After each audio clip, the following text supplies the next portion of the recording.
Good morning dear students. आज हम लोग सिविक्स के चैप्टर 3 कॉन्स्टिट्यूशनल डिज़ाइन संविधान संरचना के बारे में पढ़ेंगे। आप सभी अपनी अपनी किताबें खोल लीजिए। आप लोगों में बहुत सारे स्टूडेंट्स जो इंग्लिश लैंग्वेज में पढ़ाई कर रहे हैं, तो उनकी सुविधा के लिए और आप सबकी सुविधा के लिए मैं बता दूं कि मैं इंग्लिश में ही उसका ट्रांसलेट करते जा रही हूँ। आप किताब को जैसे जैसे लाइन बाय लाइन पढ़ेंगे, आपका पूरा जितने भी डाउट्स हैं वो क्लियर होते चले जाएंगे। हाँ, तो चलिए हम लोग स्टार्ट करते हैं। अपनी किताबें खोलिए और उसके एक एक लाइन पर ध्यान दीजिए। आपका चैप्टर का नाम है कॉन्स्टिट्यूशनल डिज़ाइन अर्थात संविधान संरचना। क्या है ये संविधान? तो सबसे पहले इन शॉर्ट एक लाइन में समझ लीजिए कि संविधान क्या है। संविधान एक ऐसा नियम है, सर्वोच्च कानून है, जिसके अंतर्गत सरकार और जनता दोनों के लिए कुछ रूल्स तय किए गए हैं, जिनका पालन दोनों को करना पड़ता है। ये नहीं कि जो गवर्नमेंट है वो अपनी मनमानी कर सकती है। तो संविधान क्या है? एक सर्वोच्च कानून है। क्लियर? आइए हम लोग आगे बढ़ते हैं और लाइन बाय लाइन मैं आपको समझाते जाऊंगी। जैसे है कि we noted in the previous chapter that in a democracy the rulers are not free to do what they like.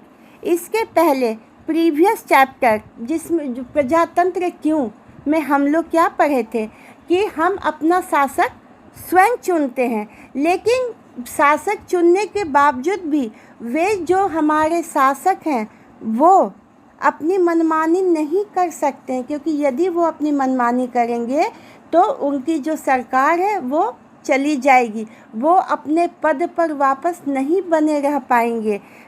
Clear? There are certain basic rules that the citizens and the government have to follow. कुछ basic rules हैं, कुछ कानून हैं जिनका citizen और सरकार दोनों को फॉलो करना पड़ता है। All such rules together are called constitution. और दोनों के लिए जो रूल, जो कानून डिसाइड हुए हैं, इसी के सम्मिलित रूप को हम क्या कहते हैं? संविधान कहते हैं। As the supreme law of the country. संविधान क्या है? किसी भी देश का सर्वोच्च कानून है। The Constitution determines the rights of citizen.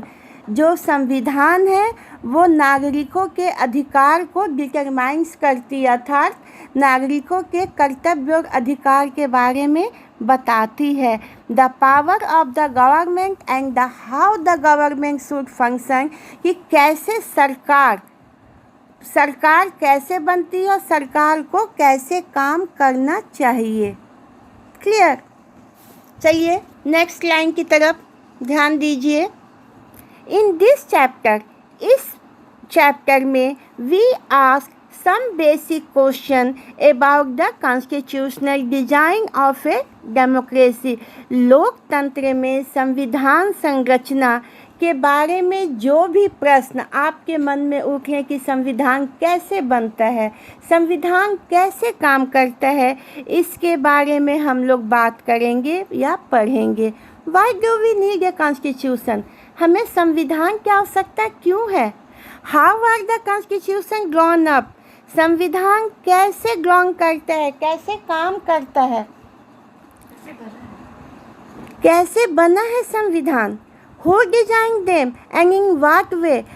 संविधान को किसने बनाया, किसने डिजाइन किया और किस तरह से बनाया? What are the value that shape the constitution in democratic states?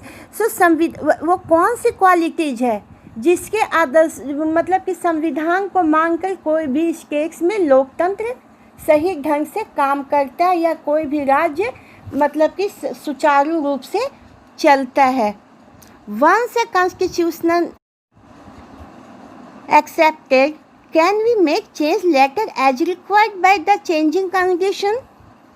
क्या कि एक बार जब संविधान बन जाता है तो क्या हम लोग उसमें बाद में मतलब अपनी आवश्यकता, अगर परिस्थिति वैसी बन जाए तो क्या हम उसे चेंज कर सकते हैं? One recent instance of designing constitution for a democratic state is that of the South Africa.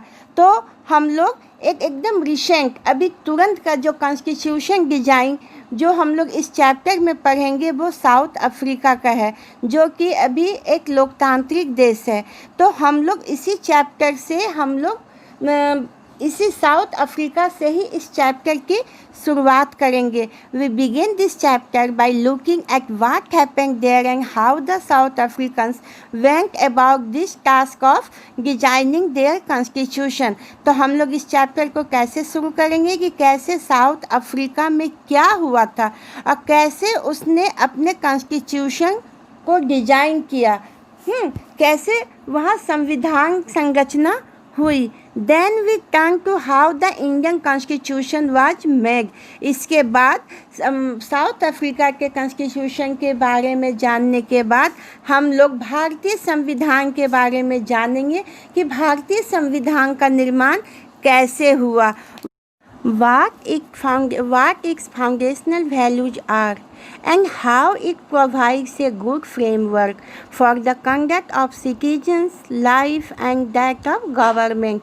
Means क्या हुआ कि हम लोग इसमें पढ़ेंगे कि इसके ऐसे कौन सी मतलब भारतीय संविधान की जो नींव थी वो किस तरह रखी गई कि जिसमें कि वो आज तक बहुत अच्छे ढंग से काम कर रहा है, जहाँ पर कि जनता, नागरिक और सरकार दोनों के हित का ध्यान रखा गया है।